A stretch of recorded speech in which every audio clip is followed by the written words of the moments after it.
Well, good afternoon. This is Tuesday afternoon. I've kind of finished up the rest of my work, and I thought I would just talk with you for a few minutes about what you're doing. It's about this time in the program where students sometimes begin to feel sort of, what's the point? Now, I haven't talked to you, and I'll get a chance to talk with you in a week and a half when we have our campus conference. But I've sensed from other cohorts that this is the time where the drag sets in.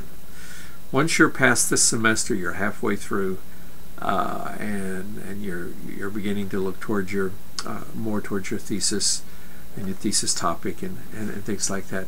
But right now, you think, this is just work, which it is. I want to talk about reading. We don't read a lot, and I think probably our civilization is downplaying reading, especially the kind of reading that's difficult. The world of ideas doesn't translate easily into words. I mean, you can pick up a popular novel, and the entirety of the book is written at about a 12th grade vocabulary level, and you can get engaged in the plot and all of this sort of ease. It's entertaining. You form some images in your mind about who's doing what, or what's going to happen. You read the newspaper, and every article is formatted in a particular way. The first two paragraphs are going to tell you all of the main ideas, and then the later paragraphs are going to expand, with the assumption that most people are not going to read the whole paragraph. Just the nerds are going to actually read the small print, as it were. Now, when we get to a course like this, history, certainly all history is rooted in written sources. The same is true of philosophy. If you combine them and talk about the world of ideas, you're struck immediately with the fact that it's not easy to get across these kind of ideas. And I think Thomas Cahill is a good example. If we read Cahill from the standpoint of a modern historian, or even a modern philosopher, he seems to jump from topic to topic with no clear relationship to each other. If you read it, however, from the standpoint of a man who's trying to introduce people to the world of ideas, I think you get a different kind of reading. But it's hard. It's hard to write this way, and I think Cahill probably got in over his head with the book that we've just finished, in terms of the Middle Ages. He may have tried to do too much, unlike some of his earlier books that handle a much smaller theme.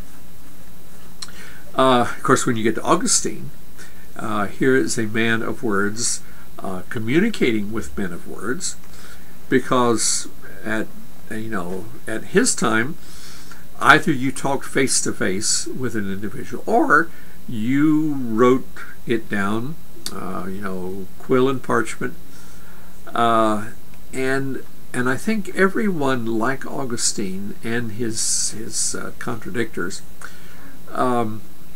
had to be men of the written word, because that's the only tool they had, and the fact that the production of this work is rather laborious.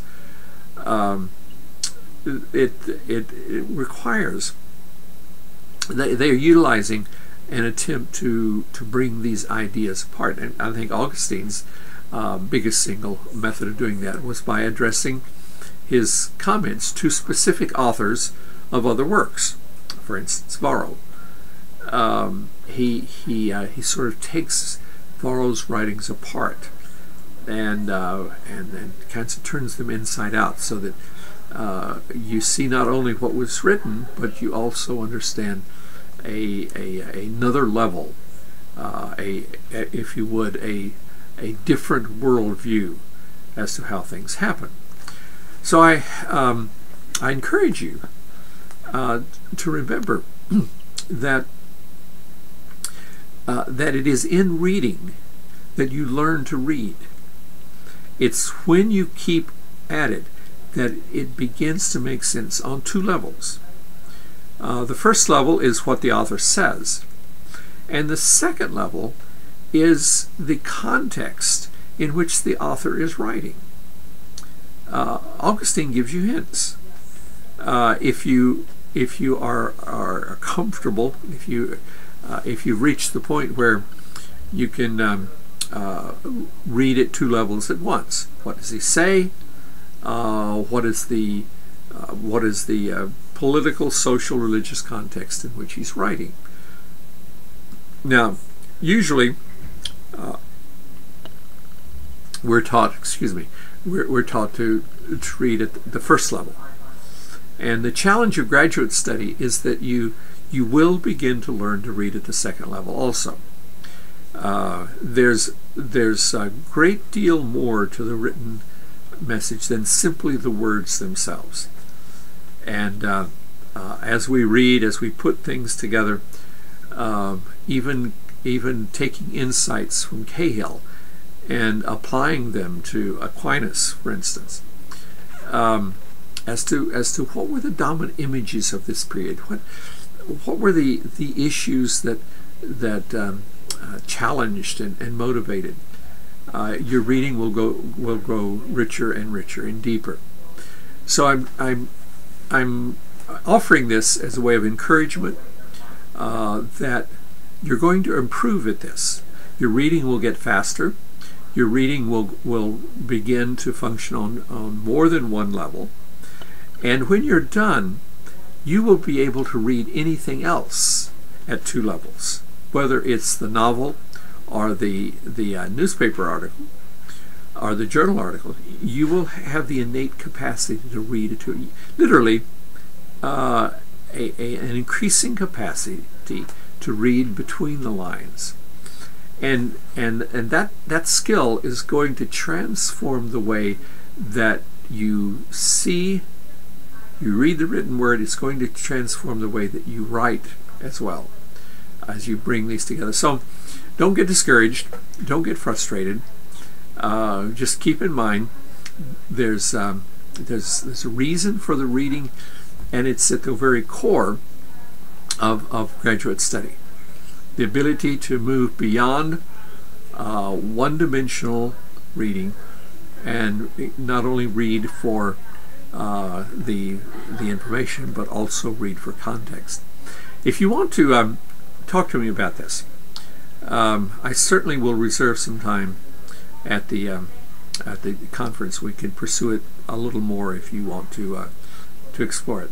In the meantime, read, think about what you've read, use your abstracts or your responses as a way to put some of your thoughts down on paper. Okay? Have a good time. It's hard work now, but it's going to pay off in the long term. God bless.